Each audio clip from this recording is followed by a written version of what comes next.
In a quiet mountain village nestled between towering peaks and dense pine forests, lived a young man named Arin. He was known for his curiosity, kindness, and quiet strength. But Arin carried something within him that few could see, a storm of worry, fear, and self-doubt that never seemed to fade. The village itself had its share of troubles.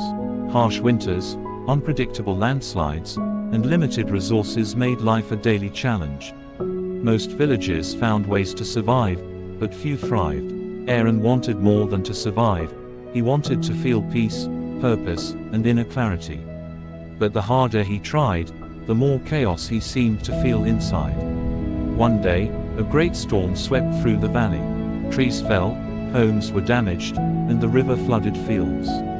The entire village was in disarray.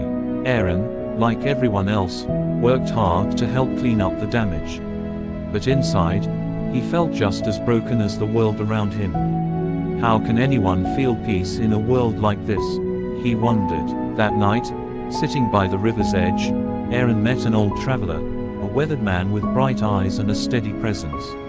The man noticed Arin's heavy expression and sat beside him. "You look like someone fighting two storms," the traveler said.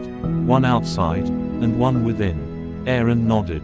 "How did you know?" "Because I've lived through them," the man replied. "But I learned something most never do. You cannot wait for the world to be still to find peace. You must create peace inside yourself, even when the world is on fire."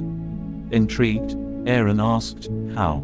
The man told him a story, not of gods or warriors, but of a monk who spent decades meditating in a cave, seeking perfect stillness. When he finally emerged, he thought he had mastered peace, until he returned to the city. The chaos overwhelmed him. He couldn't handle the noise, the anger, the injustice. He had peace in silence, but not in reality. So he returned to the city, not to escape, but to live within the chaos, and train his mind to stay still, even when the world wasn't.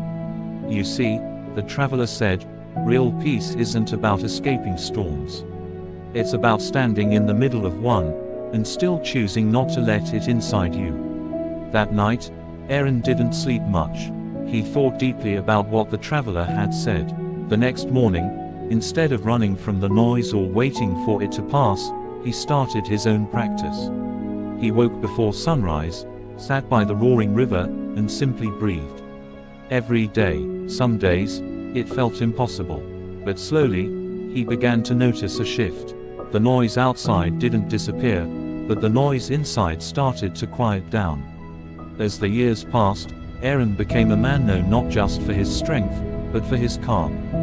People came to him during their worst days, just to sit in his presence. They asked him his secret. He would smile gently and say, "There is no secret."